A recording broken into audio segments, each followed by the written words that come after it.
a lo que vinimos. Los halcones del mar, la Orden de Malta, de Carlos Canales y Miguel del Rey. En el año 1113, gracias a una bula papal, se crea la Orden del Hospital. Es la orden militar y hospitalaria de San Juan de Jerusalén, porque se funda en Jerusalén. O su propósito, su sede principal en esos momentos es Jerusalén, van a ser las cruzadas. ¿A qué se dedicaba? Pues la fundación de esta orden, ¿cuál era su dedicación en un principio? Pues al cuidado y protección de los enfermos en los santos lugares. Ya hablábamos de Jerusalén. Estos monjes hacían votos de pobreza, castidad y obediencia. Van a fundar encomiendas, muchas de ellas en Europa, que es donde generan el dinero que luego van a mandar a Tierra Santa para mantener a la orden, pero también van a tener castillos y hospitales, porque es la orden hospitalaria, y sobre todo los hospitales es muy importante. Y además eran muy modernos, es muy curioso, cuando lo leemos, los hospitales que fundaban para la época eran muy modernos, tenían, curioso, tenían por ejemplo maternidad, tenían también, podríamos llamar, no sé si con estas palabras, pero pediatría para atender a los niños, sí. Ya digo, de una gran modernidad, también sus edificios, y tenían muy buenos médicos, enfermeros, los monjes tenían que servir como enfermeros, atendiendo a los enfermos, etc., ¿no? Es una de las tres grandes órdenes de monjes guerreros de la Edad Media. Las otras dos son pues, los templarios y la orden teutónica, con los templarios que siempre fueron sus rivales. Los templarios no tuvieron muy buenas, siempre estuvieron en disputa. Evidentemente, ellos en un principio, como decíamos, que a lo que se dedican más es a la atención de enfermos y, en fin, a la atención de peregrinos. En un principio no era una orden militar, pero por necesidades de la cruzada se tuvieron que convertir en una orden militar, porque en la cruzada uno de los problemas que tenían los ejércitos cristianos era el problema de personal, de tener soldados. Claro, los musulmanes estaban en sus tierras y enseguida reponían tropas, pero los cristianos siempre tuvieron bastantes problemas con el número de soldados que podían tener y que podían reclutar y que reclutaban, ¿no? Y por eso algunas órdenes, en el caso de los hospitalarios, se convirtieron también en una orden militar, aunque en su base no era así, en su principio, cuando se fundó. Por supuesto van a participar y van a tener una importancia grande tanto en acciones militares como también en la política que se va a desarrollar a lo largo de todas las cruzadas, y en el libro su intervención en las cruzadas pues no lo va a ir contando, claro, porque además su nacimiento va ligado a la cruzada, ¿no? Al sentido de la cruzada, de la recuperación de los santos lugares, etc. Cuando los cristianos pierden todos los territorios, o sea, pierden las cruzadas, a simplificarlo, y pierden todos aquellos territorios, la orden se refugia en Rodas.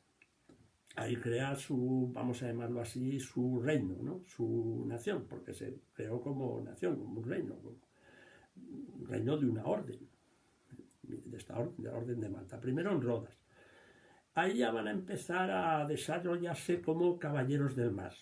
Ya empieza su desarrollo naval, que en un principio no era así, más allá de tener barcos, creo que ya sí tenía, ahora mismo estoy hablando de memoria, usaban algunos barcos también para trasladar peregrinos, pero bueno, aquí ya dan este salto a ser caballeros del mar, o sea, ya un poco a barcos de guerra.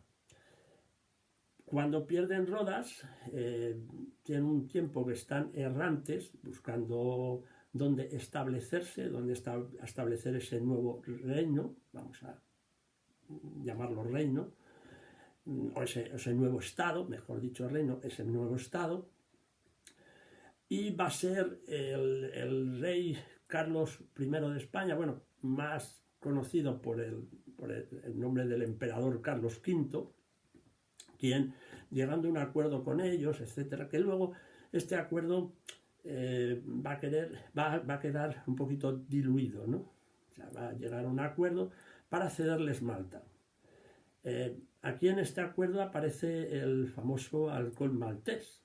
Malta, la isla de Malta, existen unos halcones, se tenía una importancia también grande entonces, los halcones, sobre todo cazadores, para la caza, y eran muy valorados, que parece ser, por lo que dice aquí en el libro, estaban en peligro de extinción, y bueno, va a jugar un papel importante el halcón, pues de ahí el halcón maltés.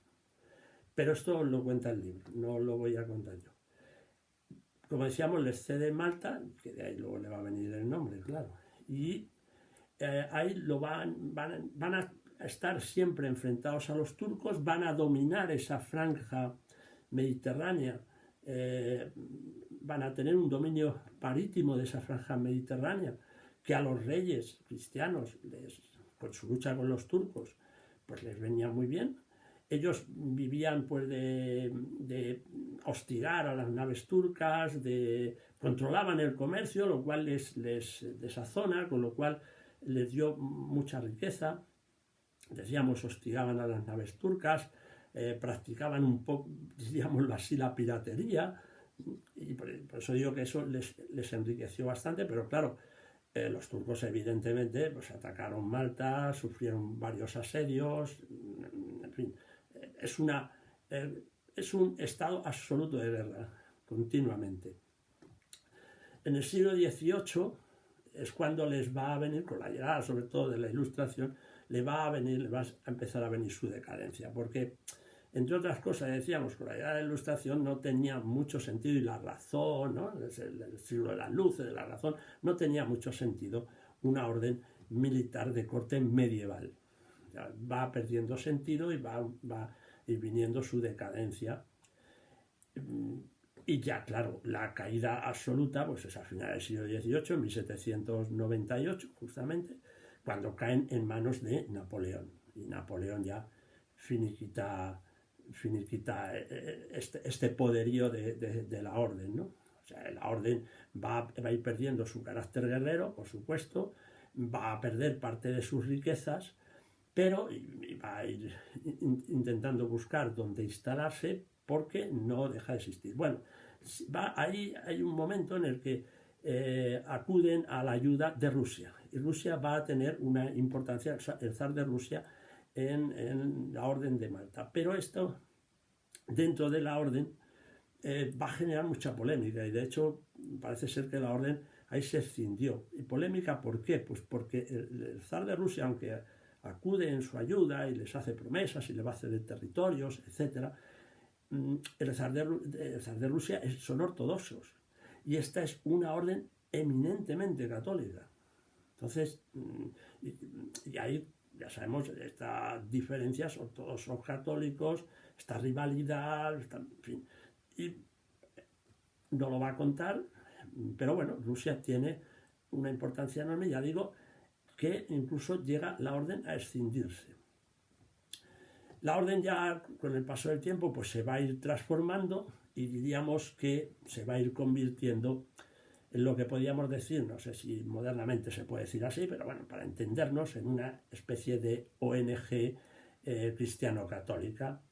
Va a recuperar las esencias primeras de su fundación, ya no va a ser una orden guerrera, por supuesto, lo guerrero lo elimina, y decíamos, recupera el sentido primero de cuando se formó, que es estar al servicio de los pobres, los enfermos y los necesitados. Hay un último capítulo que lo dedica a la orden de Malta, a la orden de San Juan de Jerusalén, porque ese es su nombre principal, aunque luego ya ahora la vamos a conocer como la Soberana Orden de Malta, pero su nombre es mucho más largo el nombre, la conocemos así, pero mucho más largo, y es la Orden de San Juan en España. A ver, a lo largo del libro vemos que los reinos españoles tienen una presencia importante dentro de la orden. Incluso llegaron a tener grandes maestres pertenecientes o que pertenecían a los reinos de España o españoles o de la península ibérica. Y claro, aquí tuvieron también una intervención no demasiado, tuvo su importancia, pero no demasiado importante, sobre todo en la época de la Reconquista, porque esta también era territorio cruzado, claro, no era el mismo, no tenía el mismo atractivo que los santos lugares para estas órdenes, pero también intervinieron aquí. Lo que sucede es que aquí generalmente en España los que tenían, como tenían sus propias órdenes, pues los templarios tuvieron más importancia, sobre todo en Portugal, en la corona de Aragón. También los hospitalarios también en estas coronas, yo creo que en la corona de Aragón también, pero bueno, también en Castilla y tal. Pero, a ver, estos reinos crearon sus propias órdenes, ¿no? La orden de Calatrava, de Santiago, de Montesa, que algunas fueron herederas. Por cierto, los hospitalarios, la caída de los templarios, ya te lo cuenta, claro, les vino muy bien porque ellos heredaron muchas de las riquezas, castillos y propiedades de los templarios, la heredaron los hospitalarios. Fíjate, curioso, eran rivales porque fueron siempre rivales y al final acabaron heredando las riquezas de su rival. Entonces, bueno, decíamos, nos cuenta su intervención en España y los restos que han dejado de castillos, de unos conventos, en fin. Se puede seguir y nos lo cuenta en este capítulo. El libro, bueno, tiene unos apartados, bueno, aquí lo podemos ver, ¿no? No sé si ahí se ve que hay unos apartados. En estos apartados, pues nos va a contar la regla de la orden, la labor que hacían los hospitalarios, la vida monástica, la organización, los cargos, si se quiere, los símbolos, los requisitos para pertenecer a la orden, bueno, toda la guerra naval, cómo la llevaban a cabo, la vestimenta. Hay una lista de los grandes maestres desde su fundación hasta la actualidad, porque la orden sigue, o sea, está actualizada, sigue la orden de Malta, no ha desaparecido en absoluto. Y además de eso, el libro pues está ilustrado, como vemos, y no solo está ilustrado, sino que tiene desplegables. Esto se puede abrir y se despliega, dentro hay mapas, bueno, está muy bien para cualquiera que le guste o quiera saber algo sobre estas órdenes, ¿ves? Hay ilustraciones de algunos maestres, otro desplegable aquí, etc. El libro está muy bien. Y para que sepamos más o menos lo que es la orden de Malta, para que tengamos... Aquí nos dice, nos cuenta, sí, lo encuentro aquí, para que sepamos lo que es y que sigue, ya decíamos, sigue funcionando, tiene misiones por todo el mundo ahora mismo, pero dedicado a lo que decíamos, al servicio de los pobres, los necesitados, etc. Y nos dice aquí, ya para terminar, que la Soberana Orden de Malta es un sujeto activo de derecho internacional, tiene su propio gobierno, una magistratura independiente, relaciones diplomáticas bilaterales y es observatorio permanente ante numerosas organizaciones internacionales relevantes como la ONU. La orden expide pasaportes, emite sellos, acuña moneda y crea entidades públicas dotadas de personalidad jurídica propia. Luego ya dice que la orden y sus actividades están organizadas en una moderna estructura, que aquí ya nos pone toda la estructura en la que tiene la organización. Es decir, prácticamente es un Estado sin tierras, sin terreno, es un Estado sin un país, digamos, un país sin Estado, o un Estado sin país, no sabríamos cómo decirlo, pero prácticamente es eso. Bueno, pues los halcones del mar, la Orden de Malta. Hasta otra, amigos.